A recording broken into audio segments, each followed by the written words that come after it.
In Cave 4 at Qumran, archaeologists found a fragment labeled 4Q321.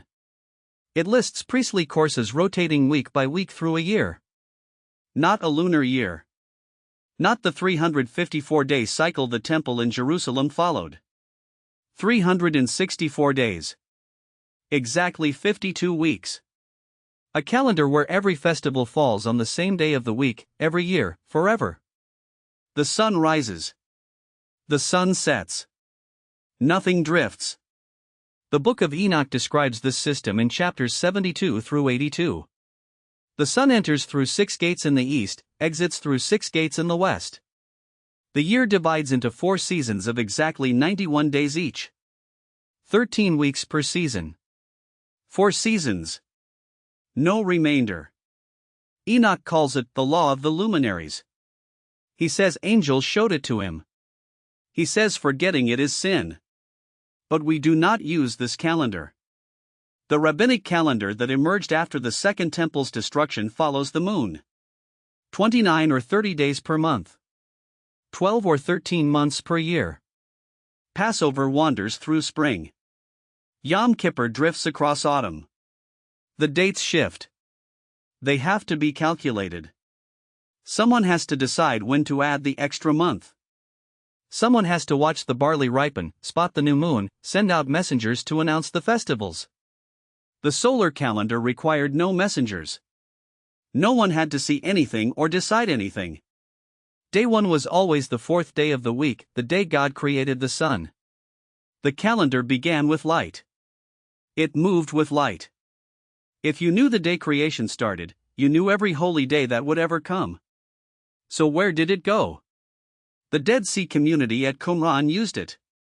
Their prayer times, their festival dates, their entire liturgical cycle followed the 364-day year. They were not alone. The Book of Jubilees, another text found in the caves, commands Israel to observe this calendar and calls those who follow the moon corrupters of the appointed times. First Enoch says those who abandon the solar year will disturb all the years and make an abominable day a day of testimony. The temple in Jerusalem did not use it. By the 2nd century before the Common Era, the priesthood there followed a lunisolar system, months tied to the moon, years kept roughly aligned with the sun through periodic adjustments. This is the calendar we see reflected in the Mishnah, in Philo, in Josephus. When Josephus lists festival dates, they fall on different days of the week from year to year. When the Mishnah describes how the Sanhedrin declares the new month, it is based on witness testimony about the moon's appearance. Observation. Human judgment. Not the fixed mathematics of 364. Why the difference? Roger Beck, examining the chronology of 1st century Judaism, notes that calendar was not a neutral tool. It was authority made tangible. Whoever set the festival dates controlled access to the sacred. If Passover is next week, you must come now. If it is in 3 weeks, you wait. The calendar told you when God was listening. When sacrifice was acceptable. When atonement happened. A priest who controlled the calendar controlled time itself. The Essenes, if that is what the Qumran community was, did not recognize the temple's authority. They called the Jerusalem priests seekers of smooth things, violators of the covenant. They withdrew into the wilderness. They kept their own calendar. They celebrated Yom Kippur on a different day than Jerusalem did. For them, the temple's festivals were happening at the wrong time. The nation was praying on the wrong days. The entire sacrificial system was out of sync with creation. This was not a scheduling dispute.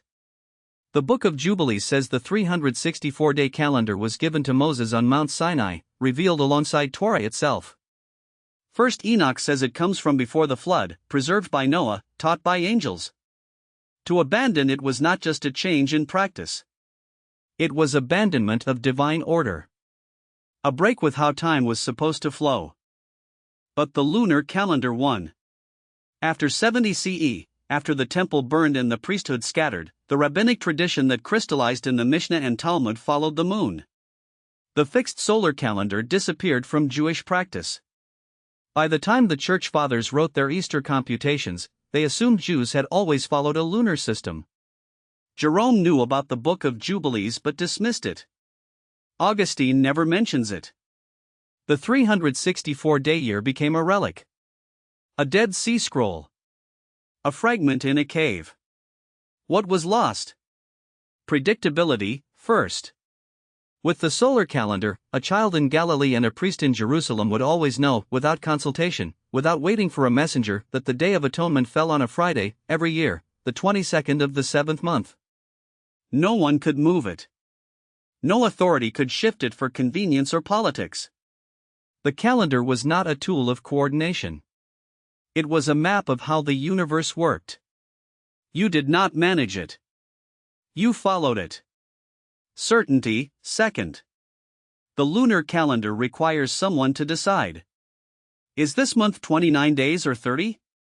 Do we add a 13th month this year? In the Mishnah, the Sanhedrin makes these calls based on observation and circumstance, the ripeness of grain, the condition of roads, whether ovens for the Passover lamb can be prepared in time. It is responsive. Adaptive. Human. The 364-day calendar offered no such flexibility. The year was the year. The festivals came when they came. Creation did not negotiate. And perhaps something else. The texts that preserve the solar calendar, Enoch, Jubilees, the Dead Sea liturgies, describe time as something revealed, not constructed.